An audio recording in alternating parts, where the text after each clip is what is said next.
We've now been joined by our most recent NASCAR Cup Series winner, Chase Elliott, driver of the number 9 Chevrolet for Hendrick Motorsports. Chase, thanks for joining us this morning. We'll go ahead and open for questions. If you have a question for Chase, raise your hand and we'll work to get a microphone to you. Who would like to kick us off? All right, we'll start with Bob up front.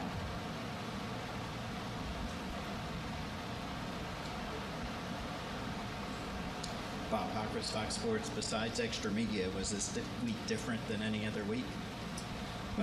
No.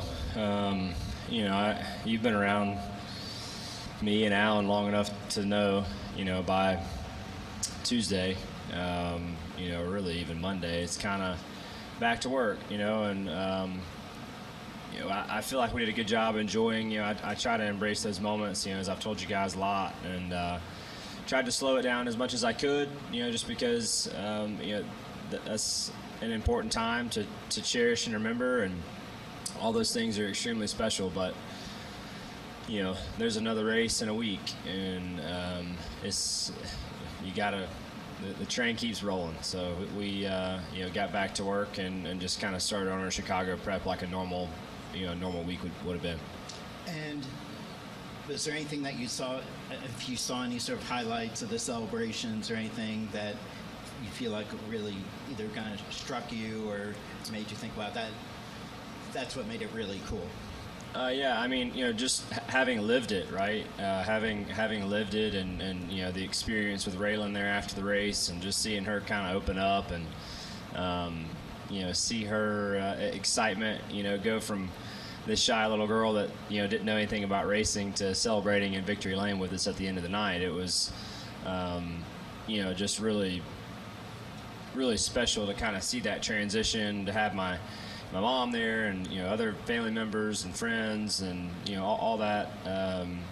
Those things just make those moments unique, and I'm grateful for them, and just the whole experience was incredible. So yeah, it was couldn't really have asked for any more last week. Obviously it all worked out in our favor, and hopefully we can do it some more often. All right, we'll go to Jeff. Chase, whether it's talking about advocating for the Nashville race near the city, or you were praising the LA Coliseum, or praising here when we first started the Chicago Street Race, you've been one of the biggest advocates for racing near a city and bringing it to the people. We don't know if this is the last one of this race or not, but what do you think the legacy of bringing the street race has been?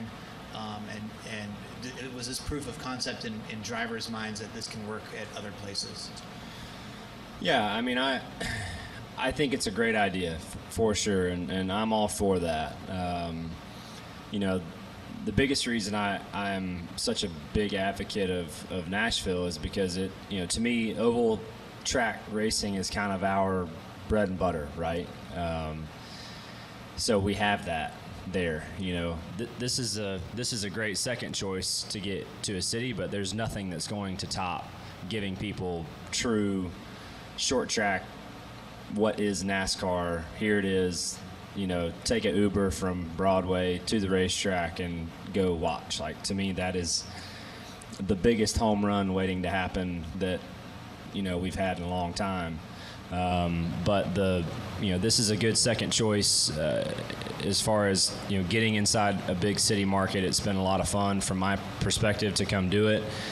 It's been a lot of fun for friends and family and people to come to this race, like just from my personal side, because it's so different than what they typically see. They can go get nice dinners. If I'm busy at the racetrack on Saturday, they have things to go do. So all that stuff, selfishly, has been a lot of fun. Look, if I lived here and I wasn't a NASCAR fan, I could totally see the frustration of roads being blocked and traffic and all that sort of thing. So look, I get it. But it's been fun for us. I hope there's been more positive than there has been negative for the people of Chicago. And whether this is the last year or not, I appreciate them having us, even the ones that didn't want us. And I look forward to wherever it goes next. And I hope that I hope that somewhere down the line we can take it to a different city, just to switch it up. Just like the championship race rotating, I think a city street course moving around would be really healthy and good. So if this is last year, I don't think there's any bridges burned. I just think maybe we move it around, and who knows, maybe come back another time. All right, we'll go to Jordan, and then Dalton to the far right. Go ahead. Nope, you're good. Okay, go Jordan. Jordan Bianchi, The Athletic. Kind of in that same vein, what lessons do you think this sport has learned from racing in downtown Chicago that can be applied maybe elsewhere? Well, I kind of look at it more from a competition perspective when I'm thinking about your question. And one thing that which obviously I'm careful with this because I haven't been on the track today, but I know and I can attest from the first year to last year, the way they repeated the track and just the the measurements and the corner angles and the braking zones and all the things were extremely similar. Where they had walls placed, like all that stuff was done really, really well.